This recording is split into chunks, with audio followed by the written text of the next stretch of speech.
Alhamdulillah, asyhadu an la ilaha illallah wahdahu la syarikalah wa asyhadu anna Muhammadan abduhu wa rasuluh, amma ba'du. Puji dan syukur kita panjatkan kehadirat Allah Subhanahu wa taala, berkat kudoh, irodah dan inayahnya kita semua masih bisa berkumpul bersama-sama dengan orang-orang yang kita cintai, dan juga kita masih diberi kenikmatan oleh Allah Subhanahu wa taala, terkhusus kenikmatan iman dan Islam, di mana dengan kenikmatan iman dan Islam kita senantiasa beribadah kepada Allah Subhanahu wa taala dan menjauhi apa-apa yang dilarang oleh Allah Subhanahu wa taala. Anak-anakku yang Bapak cintai dan Bapak banggakan, pada kesempatan ini Pak Guru akan menyampaikan mengenai lanjutan dari Sirah Nabawiyah mengenai saat usia Rasulullah 17 tahun. Saat itu Rasulullah mengikuti peperangan di Jazirah Arab, khususnya di Mekah. Kemarin waktu pertemuan yang sebelumnya, itu di usia Rasulullah 12 tahun, Rasulullah pergi ke Syam ya bersama pamannya Abu Thalib untuk berdagang, di mana di sana terjadi kondisi yang di luar dugaan, di mana Rasulullah dan juga Abu Thalib bertemu dengan pendeta Bukhairah di Basrah ya, di Basrah, yang menyampaikan bahwa Rasulullah itu akan menjadi seorang nabi penutup, rasul penutup ya, rasul terakhir. Dan oleh pendeta itu disarankan untuk Rasulullah dan Abu Thalib segera pulang ke Mekah, karena berbahaya kalau diketahui oleh orang-orang Yahudi, bisa dibunuh, paling tidak dicelakai. Maka pulanglah setelah beres berdagang Abu Thalib bersama Rasulullah. Singkat cerita, berjalan kehidupan Rasulullah seperti biasa. Pada waktu usia Rasulullah 15 tahun, di negeri Mekah terjadi peperangan yang disebut Perang Fijar. Perang Fijar terjadi antara Bani Quraisy yang bersekutu dengan Bani Kinanah. Bani Kinanah itu masih keturunan dari Nabi Ismail ya. Bani Quraisy dan Bani Kinanah bersekutu bersama melawan Bani Qais, yang memang pada waktu itu didasari suatu persoalan yang ringan sebetulnya. Maka pertengkaran di Pasar Ukas daerah Mekah, pertengkaran antara orang Kinanah, orang Quraisy dan orang Qais, sampai terjadi pembunuhan. Waktu itu terjadi di bulan haram ya, bulan di mana dilarang terjadi pembunuhan. Terjadi sampai meledak, sampai berakibat fatal, sampai terjadi peperangan antara Bani Qais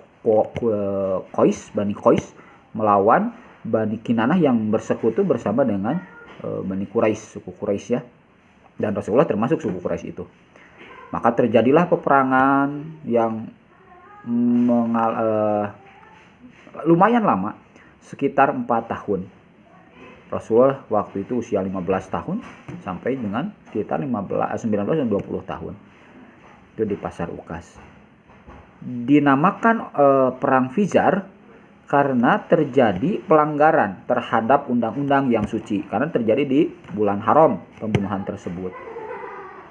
Memang melanggar aturan, atau disebut orang yang pendurhaka. Fijar itu perang Fijar ya, perang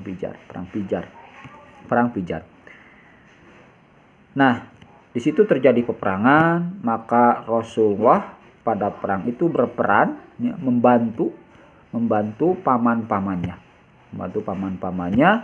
yaitu Zubair, kemudian Abu Thalib, Hamzah, Abbas, tergolong pula barisan Bani Hashim. Awalnya Rasulullah bertugas untuk mengambil anak panah, karena kalau peperangan itu panah saling balas-membalas, panah. Kalau yang jatuh nanti sama Rasulullah diambil, diberikan kepada pamannya ataupun yang lain yang hendak memanah. Itu di awal. Tapi dalam hadis lain disebutkan bahwa Rasulullah pun ikut membentangkan panah. Mungkin beberapa waktu kemudian ya, setelah dewasa, Rasulullah juga ikut membentangkan panahnya. Membentangkan panahnya, jadi ikut bukan hanya mengambil, tapi juga ikut membentangkan panahnya. Sampai beberapa lama terjadi, kadang ada dari orang Quraisy dan juga Kinanah yang kalah. Malahan pada suatu waktu sampai terjadi hampir kalah. Dari pagi itu hampir. Tapi menjelang siang, Bani Kinanah dan Quraisy itu bisa memukul mundur orang-orang Bani Qais. Terus terjadi perselisihan itu lumayan lama. Makanya ada pertentangannya, ada perbedaan pendapat bahwa ada yang menyebutkan Rasulullah waktu itu usia 15 tahun, waktu itu Rasulullah usia 20 tahun, ada yang menyebutkan Rasulullah hanya mengambil panah, ada yang menyebutkan membentangkan. Tapi kalau kita satukan, bisa jadi memang karena peperangan terjadi lama, awalnya Rasulullah di usia 15 tahun lebih, dan di akhir usia Rasulullah udah 20 tahun. Jadi itu tidak bertentangan. Kemudian Rasulullah mengambil anak panah mungkin di awal ya, waktu masih anak-anak ya, usia 15 tahun, dan semakin dewasa Rasulullah pun ikut membentangkan panah ya, membentangkan panah. Jadi terjadi di Pasar Ukas itu antara kota Mekah dan kota Taif ya, terjadi peperangannya.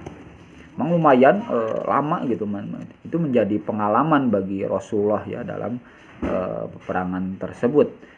Karena memang sudah disebutkan sebelumnya bahwa karakteristik orang-orang Mekah itu suka berperang. Jadi hal yang kecil bisa menjadi besar dikarenakan ada ya kebanggaan ya, saling membanggakan suku dan golongannya. Maka sering terjadi persengketaan antara orang-orang Mekah waktu itu. Dalam sebuah hadis disebutkan, kata Rasulullah, sesungguhnya aku ikut menghadirinya perang Fijar itu bersama-sama dengan para pamanku, dan aku turut melepaskan panah dalam peperangan itu, dan aku tidak suka kalau aku tidak berbuat. Di dalam hadis lain juga disebutkan, aku melepaskan anak panah dari paman-pamanku akan anak panah musuh mereka apabila mereka para musuh melepaskan panah kepada mereka para pamanku dengan anak panah itu. Jadi saling, dari sana bentangan ke sini, di sini turun bentangan lagi ke sana. Jadi saling membalas. Nah, itu terjadinya peperangan di saat usia Rasulullah sekitar 15 tahun sampai 20 tahun. Yang memang dengan kondisi itu menjadi pelajaran bagi Rasulullah, bahwa Rasulullah sudah terlatih mengalami kondisi-kondisi genting seperti itu, yang nanti menjadi penguat mental beliau di saat sudah menjadi seorang Rasul. Karena berbagai proses yang terjadi kepada diri Rasulullah itu tidak dengan tanpa rencana Allah.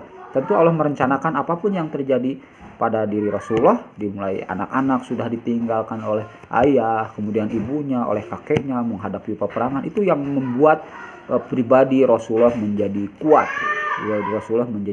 Maka di saat nanti Rasulullah menghadapi tantangan, Rasulullah sudah ada dasar, sudah terbentuk mentalnya.